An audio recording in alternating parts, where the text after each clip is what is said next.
If you're like most wine lovers, the idea of finally getting a dedicated fridge for your collection feels like a big step, but it also comes with a lot of questions about space, noise, and whether you're really getting value for the money.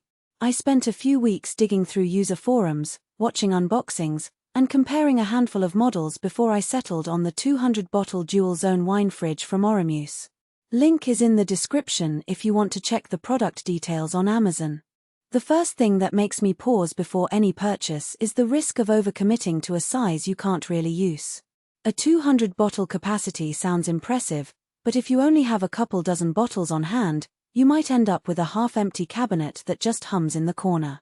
On the flip side, if your collection is growing fast or you entertain friends who expect a decent selection, you'll quickly appreciate the extra room.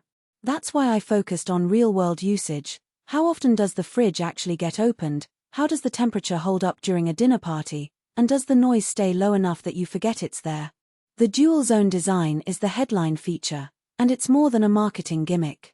In practice, having separate temperature controls for reds and whites means you can store a Bordeaux at 55°F while keeping a crisp Sauvignon at 45°F, without constantly fiddling with a single thermostat.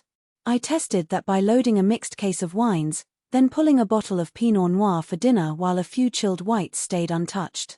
The temperature on the red side dipped just a degree when the door opened, but the white side stayed steady, proving the zones are truly insulated from each other. If you're someone who likes to serve both reds and whites in the same evening, that independence saves you from the awkward wait for the reds to warm up dance. Memory function is another practical detail that often gets glossed over. Power outages happen especially during storm season, and a fridge that forgets its settings can scramble your collection. The Oromuse unit writes the last set points to internal memory, so after a brief outage it resumes the exact temperatures you left it at. In a test where I unplugged it for 15 minutes, the lights came back on and the two zones were already back at their targets within a few minutes, no manual recalibration needed. That quiet reliability matters if you store wines that are sensitive to temperature swings. Aesthetic and material choices are where the product tries to blend into a home bar or kitchen. The stainless steel frame is brushed matte, which hides fingerprints better than glossy finishes. The glass door is UV-proof, an essential but often overlooked feature. Sunlight can accelerate oxidation, especially on lighter wines. The beechwood shelves slide out smoothly and give a warm, natural look, but they also have a practical side. They're slightly curved to cradle bottles and reduce pressure points, which helps keep corks from nudging out over time.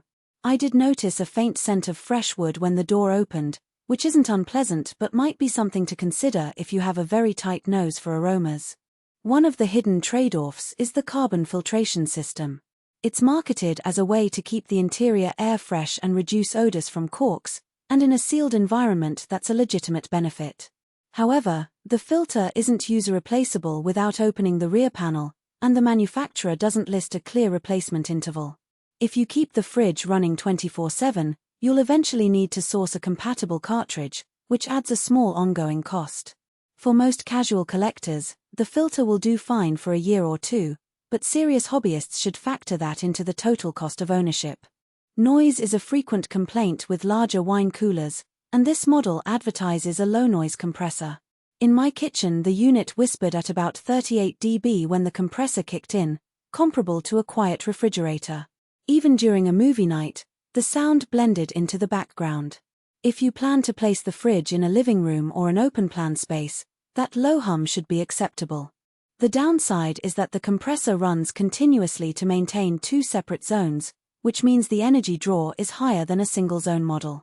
The unit is Energy Star compliant, but the bill will reflect the extra capacity, something to keep in mind if you're watching your utility costs. Who should actually consider this fridge? If you have